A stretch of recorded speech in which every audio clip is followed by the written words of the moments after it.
আসসালামু আলাইকুম my YouTube family, welcome to yummy food creation. আজকের পর্বে আপনাদের জন্য নিয়ে এসেছি Swiss meringue buttercream recipe. Buttercream তৈরিতে অনেকে অনেক সমস্যার সম্মুখীন হয়। কারো বাটারক্রিমে চিনি দানা দানা ভাবটা থেকে যায়, কারো বাটারক্রিম ঠিকঠাক মতো হয় না অথবা বানানোর পর গলে যায়।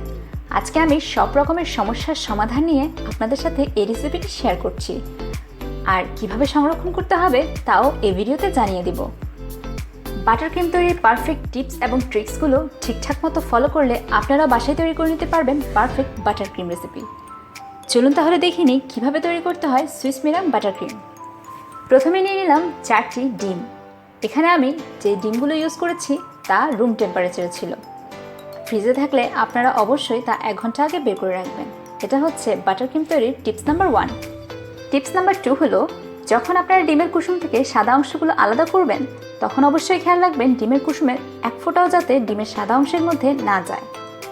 আর টিপস নাম্বার 3 হলো, যে বোলে আপনারা ডিমের সাদা অংশগুলো নেবেন সেই বোলটা যাতে অবশ্যই পরিষ্কার হয় এবং কোনো রকমের পানি যাতে এর মধ্যে না থাকে।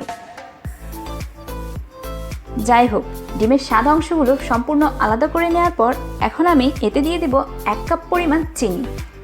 4টি ডিমের জন্য আমি মোট মেজারমেন্ট কাপের 1 কাপ চিনি ইউজ করছি। এখন একটি হুইস্কের সাহায্যে আমি চিনি এবং ডিমের মিশ্রণগুলোকে একটু মিশিয়ে নেব। হালকাভাবে মেশানো হয়ে গেলে এখন অন্যদিকে একটি পাত্রে আমি অল্প পরিমাণে কিছুটা পানি খুব ভালোভাবে গরম করে নিয়েছি।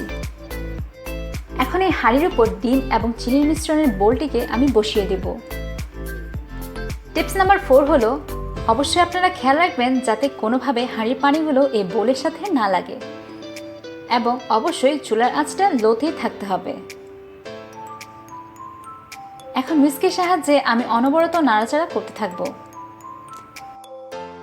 আর এই পর্যায়ে কিন্তু নাড়াচাড়া একেবারেই বন্ধ করা যাবে না।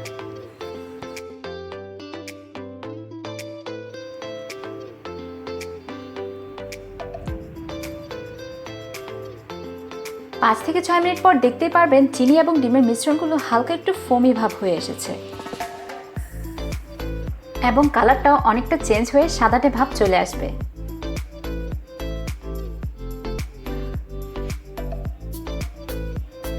এই পর্যায়ে আমি এখন চেক করে দেখব চিনিগুলো গলেছে কিনা।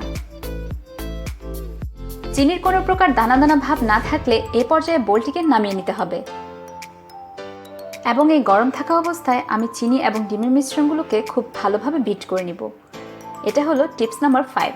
কোনোভাবেই চিনি এবং ডিমের মিশ্রণগুলোকে ঠান্ডা হতে দেওয়া যাবে না, অবশ্যই গরম থাকা অবস্থায় বিট করা শুরু করতে হবে এবং একটু সময় নিয়ে কাজটি করতে হবে। বিট করতে করতে এক পর্যায়ে দেখতে পারবেন এই ডিম এবং চিনির মিশ্রণগুলো খুব ভালোভাবে ফোমি হয়ে টাইট হয়ে গিয়েছে। আর খেয়াল রাখবেন যাতে এতে কোনো রকমের লিকুইডি ভাব না থাকে। এখন আমি এই মেরাংটিকে রেস্টে রাখবো প্রায় 30 থেকে 40 মিনিট পর্যন্ত, কারণ এই মেরাংটি এখন গরম অবস্থায় আছে। এটাকে নর্মাল রুম টেম্পারেচারে আনা পর্যন্ত অপেক্ষা করতে হবে। নর্মাল রুম টেম্পারেচারে চলে আসার পর এখন আমি এতে দিয়ে দিব বাটার। এখানে আমি মোট 1 কাপ পরিমাণ বাটার নিয়েছি। এখন আমি অল্প অল্প করে বাটার দিতে থাকবো আর বিট করতে থাকবো। আচ্ছা, এই পর্যায়ে আমি আপনাদের সাথে শেয়ার করছি টিপস নাম্বার 6। তা হলো, গরম গরম মেরাঙে যদি আপনারা বাটার দিয়ে দেন, বাটার কিন্তু গলে যাওয়ার একটা সম্ভাবনা থাকে এবং ক্রিম মোটেও ভালো হবে না।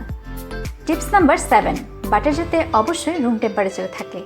ডিপ ফ্রিজারে থাকলে তা অবশ্যই 1 ঘন্টা আগে বের করে তা রুম টেম্পারেচারে নিয়ে আসতে হবে। টিপস নাম্বার 8, বাটার যাতে অতিরিক্ত মেল্টেড না হয়। অনেক সময় রুম টেম্পারেচারে আনতে গিয়ে আমরা বাটারগুলোকে গলিয়ে ফেলি, তা যাতে একেবারেই না হয়। বাটার গলে গেলে ক্রিম একদমই ঠিকঠাক হবে না এবং সবগুলো বাটার একসাথে দিয়ে বিট করা যাবে না। আমি 1 কাপ বাটারকে প্রায় 6 থেকে 7 ভাগ করে অল্প অল্প করে দিয়েছি আর বিট করেছি।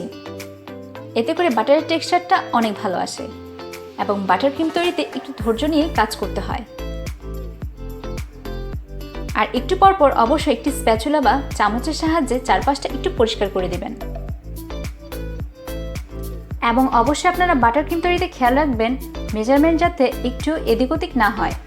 4টি ডিমে আমি 1 কাপ পরিমাণ বাটার ইউজ করেছি, তার চেয়ে কম বা বেশিও যাতে না হয়। কম বা বেশি হলে বাটার ক্রিম পারফেক্ট হবে না। তাই অবশ্যই আপনারা যে রেসিপিটাই ফলো করে বানান না কেন একদম পারফেক্ট মেজারমেন্ট ফলো করেই বানাবেন আর টিপসগুলো অবশ্যই ফলো করবেন।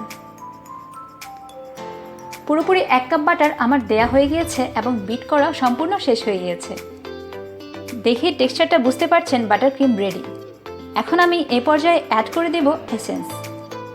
এসেন্সের আমি কোনো নাম বলছি না, আপনারা আপনাদের পছন্দ অনুযায়ী যে কোনো ধরনের এসেন্স ইউজ করতে পারেন। এসেন্স দেওয়ার পর আবারও একটু বিট করে নিব। এতে করে বেশি বিট করার প্রয়োজন নেই, অল্প একটু বিট করে চারপাশে এসেন্সটা মিশে গেলেই হবে, ওভারবিট যাতে না হয়।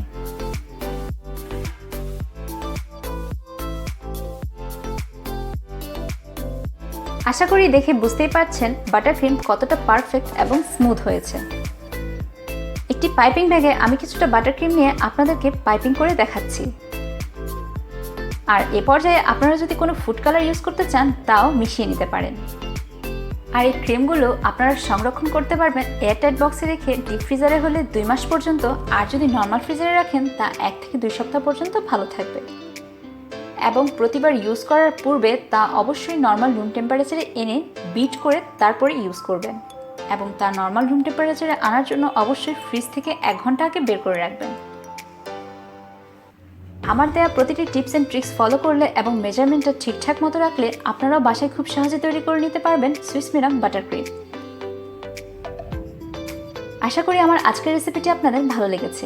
ভালো লাগলে অবশ্যই একটি লাইক দিবেন এবং আমার চ্যানেলটি যদি সাবস্ক্রাইব করে না থাকেন অবশ্যই সাবস্ক্রাইব করে দিবেন এবং পাশে থাকা বেল আইকনটি ক্লিক করে দিবেন। সবাই ভালো থাকবেন। আসসালামু আলাইকুম।